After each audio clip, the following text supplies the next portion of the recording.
Very good morning dear students. आपका आपके channel मैं शिवाय पांडे संजय में बहुत बहुत स्वागत है। एक शिक्षक मोमबत्ती की तरह होता है जो खुद जलकर दूसरों को प्रकाशित करता है। आज हम लोग ग्रेड 10 में सीबीएसई बोर्ड के अकॉर्डिंग, ठीक है, न्यू करिकुलम अकॉर्डिंग 2020 NEF के अकॉर्डिंग यहाँ पर हम लोग असर्सन रीजन टाइप क्वेश्चन पढ़ेंगे।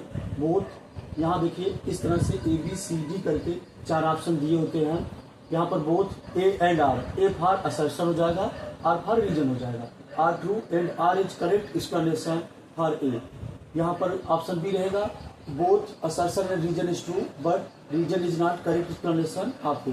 यहाँ पर ऑप्शन C रहेगा A is true R is false. Option D रहेगा A is false R is true. तो यहाँ पर आपका असर्शन गिवन है 3 + √2 3 - √2 = 11। रीजन है A + √b in the bracket, फिर दूसरे ब्रैकेट में A - √b = square minus b है। तो इस तरह का क्वेश्चन जब बनता है असर्शन रीजन, ये हर एक साल आता है बोर्ड एग्जाम्स में भी, ठीक है, और हर एक सब्जेक्ट में आता है। तो इस तरह के क्वेश्चन में चूंकि मैथमेटिक्स है तो हल्का फुल्का यहाँ पर हमें रफ वर्क करना पड़ेगा। तो यहाँ पर हम फर्स्ट देखते हैं असर्शन के लिए। असर्शन हमारा जो दिया है, ठीक है, 3 + √2, ओके, 3 - √2। ये तो आपका फार्मूला होता है, ये आपको पता ही है। A + √b ये नीचे दिया गया है, A + √b A - √b = A square. तो A स्क्वायर पेज पर है 3 का स्क्वायर माइनस आपका b दैट इज √2 का स्क्वायर। क्लियर? 3 का स्क्वायर क्या हो जाएगा 9 माइनस √2 का स्क्वायर दैट इज 2। तो 9 - 2 = कितना हो गया 7। आप देखिए यहाँ पर 7 आ रहा है, यहाँ देखिए ध्यान से 7 नहीं आ रहा है। तो क्या हो जाएगा असर्शन इज फॉल्स हो गया, असर्शन इज फॉल्स हो गया, ठीक है। अब यहाँ देखिए ध्यान से A + √b A - √2। अगर आप ये नहीं समझ पा रहे हैं तो आपको ये फार्मूला आपको याद ही होगा। 1 ब्रैकेट में A + b, सेकंड ब्रैकेट में A - b = हो जाएगा A square minus b square. क्या हो जाएगा A square minus b square. तो यहाँ पर चूंकि रूट है, इसके लिए रूट के लिए क्या होगा, रूट का स्क्वायर करेंगे तो वही सेम नंबर आ जाएगा। तो यहाँ पर R is correct, R is correct, R क्या है, करेक्ट है। क्लियर? तो यहाँ पर ऑप्शन आपका C हो जाएगा। ऑप्शन कौन सा हो जाएगा, नहीं ये नहीं, ऑप्शन D हो जाएगा, ऑप्शन D। तो यहाँ पर आप लिख सकते हैं ऑप्शन D इज करेक्ट। सिर्फ इतना करना है, ऑप्शन D इज करेक्ट। अगर आपको ऐसे आता है तो आप निश्चित ही ऑप्शन ही टिक कर देंगे, ठीक है। यहाँ पर क्वेश्चन नंबर, मान लो ये क्वेश्चन नंबर फर्स्ट है तो फर्स्ट राइट करेंगे, उसके बाद यहाँ राइट कर देंगे तो option D is correct. A is false R is true. यहाँ पर आप देख रहे हैं A क्या है 11 यहाँ पर आ रहा है रिजल्ट, बट यहाँ पर 7 आ रहा है सॉल्व करने का। तो इस तरह से हल्का फुल्का सॉल्व कर लेंगे, ओके।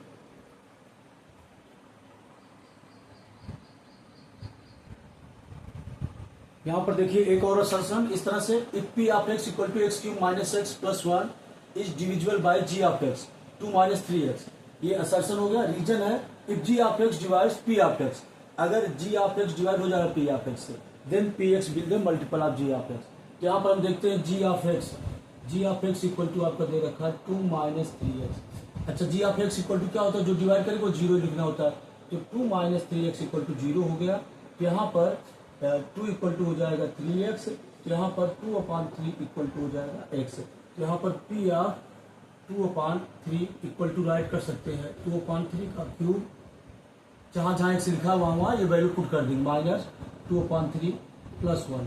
तो यहाँ पर आप देख सकते हैं 2/3 का हम क्यूब करेंगे, 2 × 4 2 × 8 3 का 27 माइनस 2/3 + 1।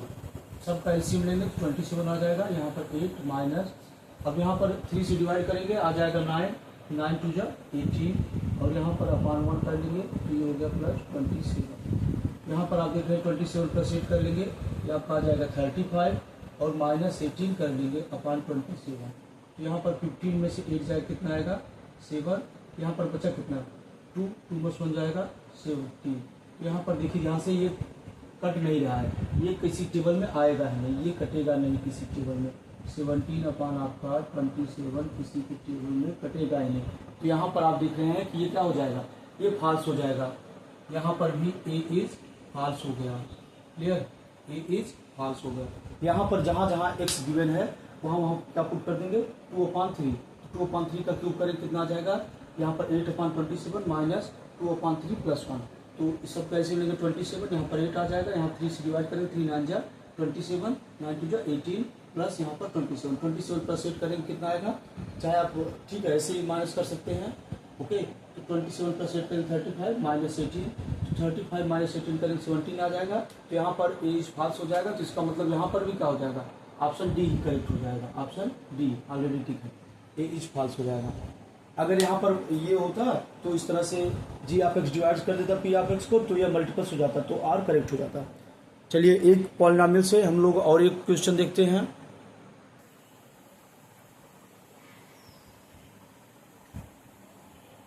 यहाँ देखिए एक और question, factor of 3x square plus 2x minus 8 are 3x minus 4 x plus 2, ये असर्शन है। रीजन दिया factor of x square minus 4 are x minus 4 x minus 4। तो यहाँ पर आप देखिए फर्स्ट हम असर्शन सॉल्व करते हैं, तो 3x square plus 2x minus 8, तो 3 का 8 मल्टीप्लाई करेंगे, 8 3 24, 24 का फैक्टर करेंगे मिडिल टर्म स्प्लिट करके, तो यहाँ पर 12, फिर यहाँ पर 6 है, फिर यहाँ पर आपका 3, फिर यहाँ पर 1, तो यहाँ पर लाना कितना है 2। तो यहाँ पर आप देख सकते हैं 3 2 6 और 2 2 4, तो यहाँ पर 6 माइनस 4 आपका 2 आ जाएगा, और 6 इंटू 4 करेंगे तो आपका 24 आ जाएगा। ये 6 माइनस इंटू माइनस 4 करेंगे तो माइनस 24 आ जाएगा इस तरह से।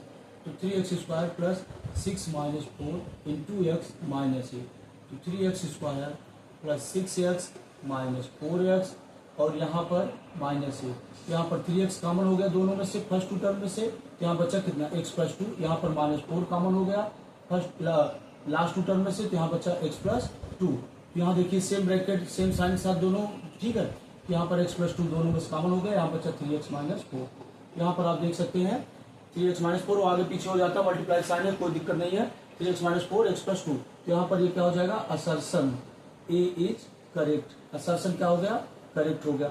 अब यहाँ इसको देख लेते हैं रीजन का, तो रीजन आप देखिए जब आर रीजन, तो यहाँ पर एक्स स्क्वायर माइनस 4, तो बेटा इसको लिख सकते हैं एक्स का स्क्वायर माइनस 2 का स्क्वायर। आप जान रहे हो बच्चे से ए स्क्वायर माइनस बी स्क्वायर, ये आपका हो जाएगा ए प्लस बी, ठीक है, और ए माइनस बी। तो आप यहाँ देख रहे हैं ये क्या हो जाएगा, फॉल्स हो जाएगा। रीजन क्या हो गया, फॉल्स हो गया, यहाँ पर रीजन नहीं करेक्ट है। तो यहाँ पर आपका निश्चित ही ये ऑप्शन आपका कौन सा हो जाएगा, जिसमें आपका असर्शन क्या हो जाएगा, रॉन्ग हो जाएगा, असर्शन करेक्ट हो जाएगा और रीजन रॉन्ग हो जाएगा। तो यहाँ पर ए इज टू, ये ऑप्शन सी हो गया, A is true R is false. Okay, A is true R is false. यहाँ पर ऐसे करने का मतलब है कि असर्शन रीजन वाले क्वेश्चंस में भी आपको थोड़ा सा रफली वर्क करना पड़ेगा, दैट इज नॉट कंपल्सरी इसको, ठीक है। जैसे आप क्वेश्चन सॉल्व कर रहे हैं वही करें, कहीं आप रफ वर्क करके केवल ऑप्शन टिक कर दीजिएगा, तभी पूरे नंबर मिल जाएंगे। ओके,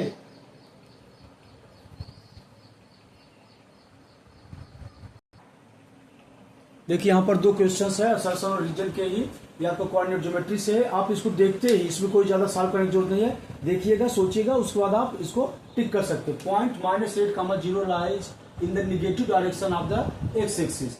यहाँ पर ये आपका negative direction of the x axis पर लाई कर रहा है, कौन सा, -8, 0 जी यहाँ लाई कर रहा है। अगर आप ऐसे देखेंगे तो यहाँ पर निगेटिव आप इस तरह से यहाँ पर 1 2 3 4 5 6, ठीक है, 7 8 यहाँ पर आएगा, ये पॉइंट -8, 0, ये निगेटिव ऑफ एक्स एक्सिस होता है। क्लियर, इस तरह से निगेटिव ऑफ एक्स एक्सिस होता है। तो यहाँ पर आप देख रहे हैं ये क्या हो गया, असर्शन करेक्ट हो गया।